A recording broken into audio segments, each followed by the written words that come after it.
आप देख रहे हैं खबर दर खबर शम्स तबरेज़ कासमी के साथ। अस्सलाम वालेकुम रहमतुल्लाह। मैं हूं शम्स तबरेज़ कासमी और आप देख रहे हैं खबर दर खबर। जाने माने वकील और human rights activist Prashant Bhushan को सुप्रीम कोर्ट ने अपना बयान तब्दील करने के लिए 2 से 3 दिन का वक्त दिया है। दूसरी तरफ प्रशांत भूषण ने कहा है कि कुछ भी हो जाए हम अपना बयान तब्दील नहीं करेंगे, जो भी सज़ा दी जाएगी वो हमें मंजूर है। ये केस प्रशांत भूषण पे नहीं है, ये केस आप पे और मुझ पे है।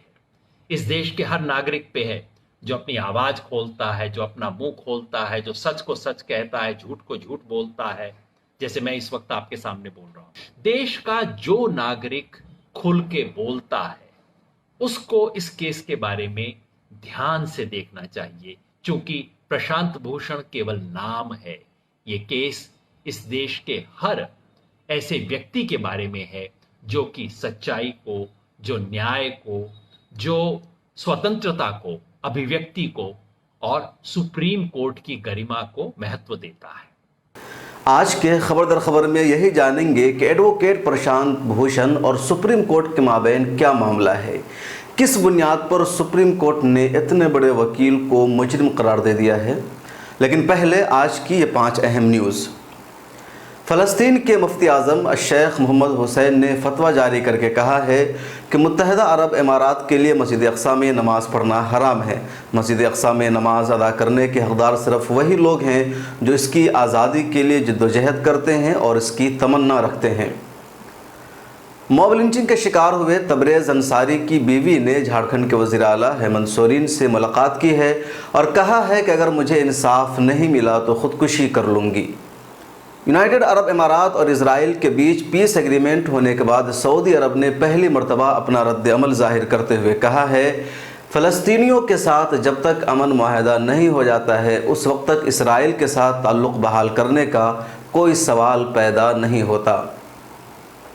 रेप के आरोपी और भगोड़े स्वामी नित्यानंद ने कहा है कि हम रिज़र्व बैंक ऑफ कैलाश शुरू करेंगे। दिल्ली मेट्रो के पास मुलाजिमीन को तनख्वाह देने के लिए पैसा नहीं है। मेट्रो इंतज़ामिया ने कहा है कि सभी मुलाजिमीन की तनख्वाह में 50% की कटौती की जाएगी। मशहूर वकील और human rights activist Prashant Bhushan को सुप्रीम कोर्ट ने तौहीन अदालत का मुजरिम करार दे रखा है। आज 20 अगस्त को उन्हें सज़ा सुनाया जाना था, लेकिन आज ये नहीं हो सका। एडवोकेट प्रशांत भूषण ने सज़ा पर सुनवाई मुलतवी करने की दरख्वास्त दी थी, जिसे सुप्रीम कोर्ट ने मुस्तरद कर दिया है। फिलहाल सुप्रीम कोर्ट ने एडवोकेट प्रशांत भूषण को अपना बयान तब्दील करने के लिए 2 से 3 दिन का वक्त दिया है। सुप्रीम कोर्ट ने कहा है कि प्रशांत भूषण अपने बयान पर पहले माफ़ी तलब करें और अपने बयान के बारे में दोबारा विचार करें। प्रशांत भूषण भारत के माने जाने और चंद मशहूर वकीलों में से एक हैं। वो मशहूर ह्यूमन राइट्स एक्टिविस्ट और समाजी कारकुन हैं। भारत की जमहूरियत और सेकुलरिज्म को बाकी रखने के लिए जो लोग फ़िरका परस्त, शिद्दत पसंद हिंदू और RSS जैसी तंजीम से लड़ाई लड़ रहे हैं, उनमें प्रशांत भूषण बहुत नुमाया और काबिल ज़िक्र हैं। 10 मामले में वो मफाद आम्मा की अर्ज़ी दाखिल कर चुके हैं। राफेल घोटाला का मामला भी उन्होंने ही उठाया था। प्रशांत भूषण सुप्रीम कोर्ट और जजेस के उन रवैयों पर खुलकर तनकीद करते हैं जो जमहूरी अक़दार के ख़िलाफ़ होते हैं या उसकी खिलाफ वर्जी करते हैं। इसी तरह का एक ट्वीट प्रशांत भूषण ने 27 जून 2020 को किया। ये ट्वीट अंग्रेज़ी में था, असल ट्वीट आप स्क्रीन पर देख सकते हैं।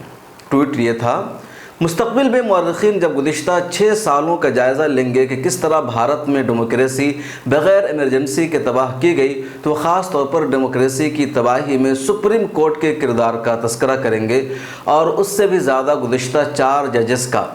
ये 4 जजेस जिसकी तरफ प्रशांत भूषण ने ट्वीट में इशारा किया है वो हैं जस्टिस TS ठाकुर, दूसरे जस्टिस जगदेश सिंह खेहर, ये वही है जिन्होंने 3 तलाक़ पर फैसला सुनाया था। जस्टिस दीपक मिश्रा, ये वही हैं जिनके खिलाफ कांग्रेस ने अदम एतमाद की तहरीक चलाई थी। और जस्टिस रंजन गोगोई, जिन्होंने हाल ही में बाबरी मस्जिद का फैसला सुनाया और उसके बाद राज्यसभा के MP बने।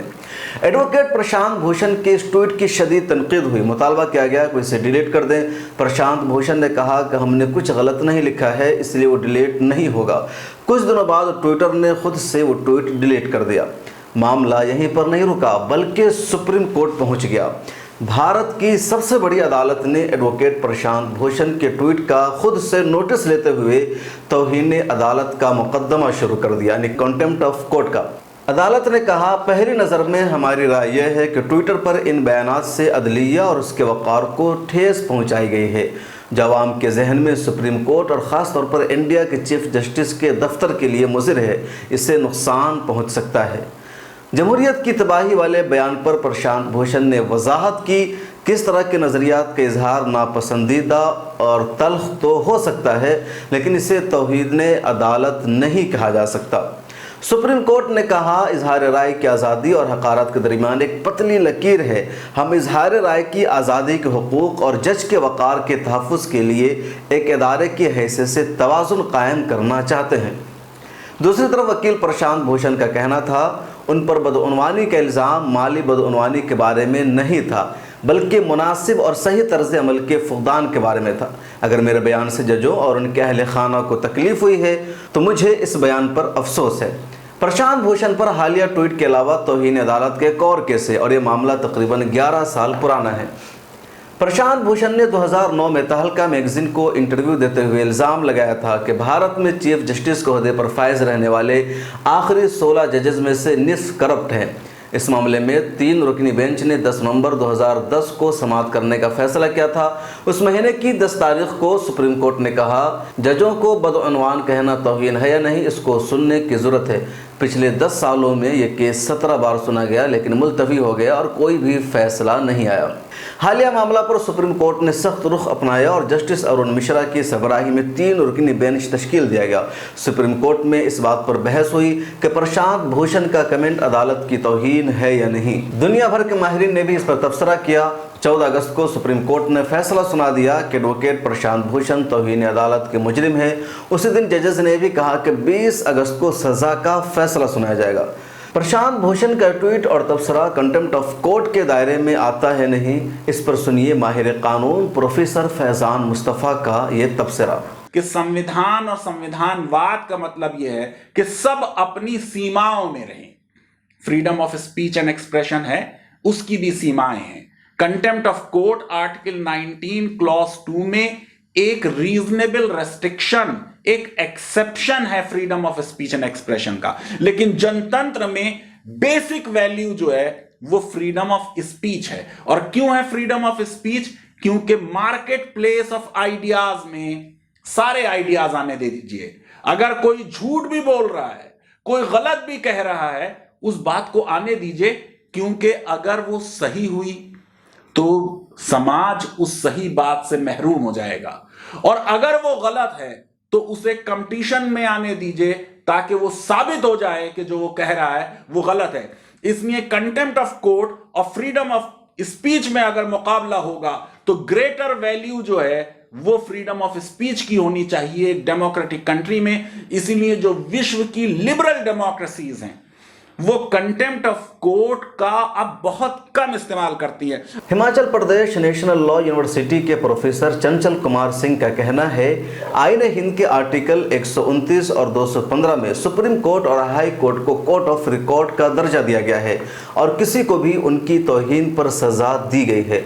कोर्ट ऑफ रिकॉर्ड का मतलब यह है कि सुप्रीम कोर्ट या हाई कोर्ट के अहकामात पर तब तक अमल दरामद किया जाएगा जब तक वो अहकामात कानून या किसी दूसरे फैसले से मुस्तरद नहीं हो जाते।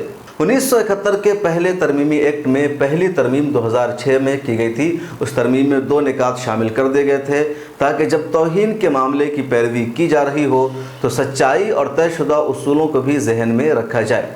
इस कानून में 2 तरह के मुकदमात हैं, फौजदारी और सिविल। सिविल मामलात में वो मामलात शामिल हैं जिनमें अदालत के किसी हुक्म, फैसला या हिदायत की खिलाफ वर्जी वाज़ेह तौर पर नज़र आती है, जबकि फौजदारी तनाज़ुआत के मामलात वो हैं जिसमें अदालत को बदनाम करने का मामला दरपेश हो। प्रशांत भूषण को जिस मुकदमा का सामना है वो फौजदारी बदनामी का है। प्रोफेसर चंचल कुमार सिंह का कहना है, आइन में ऐसा निज़ाम मौजूद है कि हाई कोर्ट और सुप्रीम कोर्ट को मौजूदा दौर में अदालत के लामहदूद इख्तियारात हासिल हो जाते हैं और इजहार राय की आज़ादी सानवी चीज़ हो जाती है, यानी दूसरे दर्जा की चीज़ हो जाती है। आज 20 अगस्त 2020 को सुप्रीम कोर्ट में सजा पर बहस हुई।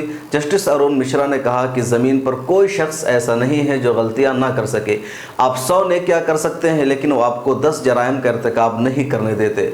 जो हुआ वो हुआ है, लेकिन हम चाहते हैं कि शख्स को इसके बारे में कुछ अफसोस होना चाहिए। प्रशांत भूषण ने कहा उनके बयान में कोई बड़ी तब्दीली नहीं आएगी और ये अदालती वक्त ज़ाय होगा। अगर अदालत चाहे तो मैं इस पर गौर कर सकता हूँ, लेकिन मेरे बयान में कोई ख़ास तब्दीली नहीं आएगी। मैं अदालत का वक्त ज़ाय नहीं करना चाहता हूँ। जस्टिस मिश्रा ने इस पर कहा, बेहतर है कि आप दोबारा गौर करें और सिर्फ कानूनी जहन को यहाँ इस्तेमाल ना करें। जुमरात को सुप्रीम कोर्ट में होने वाली बहस के दौरान एक मौका ऐसा आया जब सब हैरान रह गए। बात थी हैरानी की, क्योंकि मोदी हुकूमत के सबसे बड़े वकील अटॉर्नी जनरल के वेणुगोपाल ने सुप्रीम कोर्ट से प्रशांत भूषण को सज़ा न देने की अपील की। वेणुगोपाल ने कहा कि प्रशांत भूषण को पहले ही सज़ा सुनाई जा चुकी है, लिहाजा उन्हें सज़ा नहीं दी जानी चाहिए। अटॉर्नी जनरल ने कहा कि उनके पास सुप्रीम कोर्ट के 5 जजों की फहरिस्त है जो कहते हैं कि सुप्रीम कोर्ट ने जमहूरियत को नाकाम बनाया है। वेणुगोपाल ने मजीद कहा कि साबिक जजों के बयानात का उनके पास एक इक़्तिबास और रिकॉर्ड मौजूद है जिसमें उनका कहना है कि आला अदालतों में बहुत ज़्यादा बदअनवानी हुई है। लेकिन जस्टिस अरुण मिश्रा ने उन्हें बीच में ही रोक दिया और कहा कि अदालत मेरिट की समाअत नहीं कर रही है। प्रशांत भूषण का बयान और उनका लबो लहजा अदलिया के वक़ार को ठेस पहुँचा रहा है। सुप्रीम कोर्ट ने अटॉर्नी जनरल को बताया कि जब तक प्रशांत भूषण अपने ट्वीट पर माजरत करके अपने पहले मौक़िफ़ पर नज़र सानी नहीं करते हैं, उस वक्त तक अदालत उनकी अपील कबूल नहीं कर सकती है। प्रशांत भूषण ने बुध के रोज़ इस मामले में सुप्रीम कोर्ट में दरख्वास्त दायर की थी और सज़ा पर समाअत मुलतवी करने की अपील की थी। उन्होंने अपनी दरख्वास्त में कहा था कि नज़र सानी की दरख्वास्त दायर करने का इरादा रखते हैं और जब तक नज़र सानी की दरख्वास्त पर गौर नहीं किया जाता, सज़ा पर बहस की तारीख मुलतवी कर दी जानी चाहिए। जस्टिस अरुण मिश्रा ने प्रशांत भूषण के वकील दुष्यंत देव को बताया कि अदालत उन्हें यकीन दिलाती है कि जब तक दरख्वास्त दाखिल नहीं करेंगे तब तक उन्हें कोई सज़ा नहीं मिलेगी। दुष्यंत देव ने अदालत को बताया, हमें 30 दिन के अंदर नज़रसानी की दरख्वास्त दायर करने का हक़ हासिल है। इस्तग़ासा और सज़ा 2 अलग अलग मामलात हैं। मेरी अपील अदालती कार्रवाई के तहत बिल्कुल ठीक है और सज़ा को मौखर किया जा सकता है। सज़ा मौखर होने से कोई फ़र्क नहीं पड़ता है। लेकिन सुप्रीम कोर्ट ने प्रशांत भूषण की सज़ा पर समाअत मुलतवी करने की दरख्वास्त मुस्तरद कर दी। अदालत ने कहा कि जज का फैसला बगैर सज़ा सुनाए मुकम्मल नहीं हो सकता। अभी सिर्फ कसूरवार ठहराया गया है, सज़ा सुनाना बाकी है। फ़िलहाल हम 2-3 दिन का वक्त दे रहे हैं। प्लीज़ आप अपने तबसरा के बारे में दोबारा सोचें। हम अभी सज़ा का फ़ैसला नहीं सुना रहे हैं। इस बीच प्रशांत भूषण ने वीडियो कॉन्फ्रेंसिंग के ज़रिए अपनी दलील दी। उन्होंने कहा, तकलीफ़ इस बात की है कि मुझे उस अदालत की तौहीन का कसूरवार ठहराया गया जिसकी अज़मत की तारीफ़ मैंने एक दरबारी या वाही लुटने के तौर पर नहीं की, बल्कि 30 बरसों से एक सरपरस्त के तौर पर बनाए रखने की कोशिश की। मैं सदमा में हूँ और इस बात से मायूस हूँ कि अदालत इस मामला में मेरे इरादों का कोई सबूत पेश किए बगैर नतीजा पर पहुँच गई। अदालत ने मुझे शिकायत की कापी तक फराहम नहीं की। मेरे लिए यकीन करना मुश्किल हो रहा है कि अदालत ने पाया कि मेरे ट्वीट ने इदारे की बुनियाद को गैर मुस्तहकम करने की कोशिश की। प्रशांत भूषण ने कहा, जमहूरियत में खुले तौर पर तनकीद ज़रूरी है। हम ऐसे वक्त में रह रहे हैं जब आइनी अक़दार को बचा कर रखना ज़ाती सुकून से ज़्यादा अहम होना चाहिए। बोलने में नाकाम होना फ़राइज़ की तौहीन होगी। ये मेरे लिए बहुत ही बुरा होगा कि मैं अपने हकीकत पर मबनी तबसरा के लिए माफ़ी मांगता रहूँ। प्रशांत भूषण ने महात्मा गांधी के बयान का जिक्र करते हुए कहा, मैं रहम की दरख्वास्त नहीं करता। हकीकत पर मबनी मेरे बयान के लिए कोर्ट की तरफ से जो सज़ा मिलेगी वो मुझे मंजूर है। उन्होंने इस बात को दोहराया कि सेहतमंद जमहूरियत के लिए तनकीद बहुत ज़रूरी है। मेरे ट्वीट्स जो तौहीन अदालत की बुनियाद समझे जाते हैं वो मेरा फ़र्ज़ है और कुछ नहीं। उन्हें इदारों की बेहतरी की कोशिश के तौर पर देखा जाना चाहिए। मैंने जो लिखा वो मेरी ज़ाती राय है। मैं यकीन करता हूँ और सोचता हूँ और मुझे अपनी राय के इजहार करने का हक़ हासिल है। महात्मा गांधी का हवाला देते हुए भूषण ने कहा, मुझे न तो रहम चाहिए और न ही मैं इसका मुतालबा कर रहा हूँ। मैं सखावत की भी तलब नहीं कर रहा हूँ। अदालत जो भी सज़ा देगी मैं उसे खुशी से कबूल करने को तैयार हूँ। जस्टिस मिश्रा 2 सितंबर 2020 को रिटायर हो रहे हैं, यानी उनके पास सिर्फ 12 दिन बचे हैं। इसलिए यकीनी तौर पर इसी 12 दिन के अंदर वो सज़ा सुनाना चाहते हैं। सज़ा क्या हो सकती है, इस बारे में कानून के माहिरीन अपनी अलग अलग राय दे रहे हैं। कहा जा रहा है कि प्रशांत भूषण को तौहीन अदालत एक्ट 1971 के तहत सज़ा हो सकती है, या हो सकता है कि उससे हट करके भी 6 माह तक की कैद की सज़ा हो जाए। इस कानून के मुताबिक अगर मुलजिम माफ़ी मांगना चाहता है तो अदालत उसे माफ़ भी कर सकती है।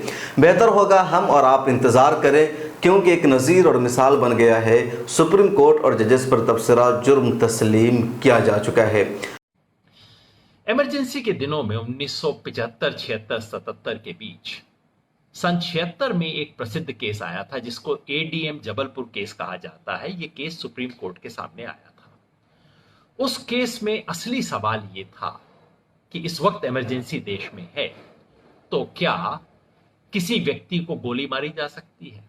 अगर किसी व्यक्ति के जान ले ली जाए तो क्या वो व्यक्ति सुप्रीम कोर्ट में आके, वो व्यक्ति, उसकी तरफ से कोई और व्यक्ति आके सुप्रीम कोर्ट में कह सकता है कि आपने जान कैसे ली, आपने मौलिक अधिकारों का हनन कैसे किया?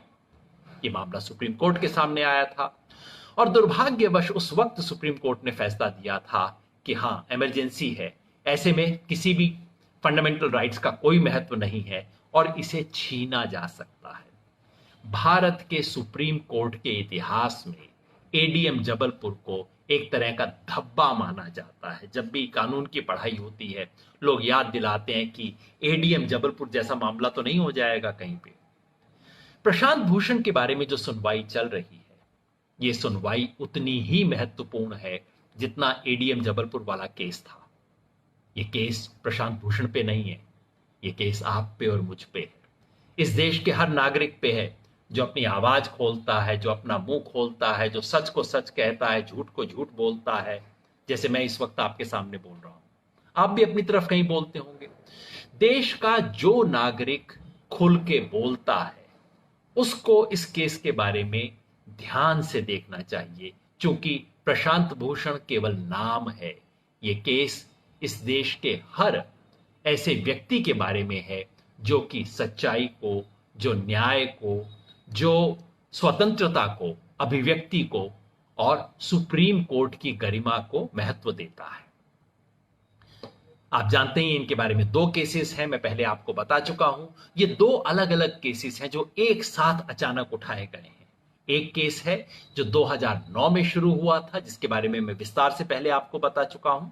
ये केस 2012 तक चला और फिर अचानक सुप्रीम कोर्ट ने पिछले हफ्ते फैसला किया इसकी सुनवाई। अगर आप हमें यूट्यूब पर देख रहे हैं तो चैनल सब्सक्राइब करें, फेसबुक पर देख रहे हैं तो पेज लाइक करें। ताज़ा तरीन खबरों के लिए विजिट कीजिए मिलत टाइम्स की वेबसाइट www.millettimes.com। आपसे हमारी रिक्वेस्ट है कि मिलत टाइम्स को मजबूत और ताकतवर मीडिया हाउस बनाने के लिए माली मदद करें। तफसीलात डिस्क्रिप्शन में मौजूद है। फिर मुलाकात होगी अगले प्रोग्राम में किसी और टॉपिक पर। अपना ख्याल रखिए। अल्लाह हाफिज़।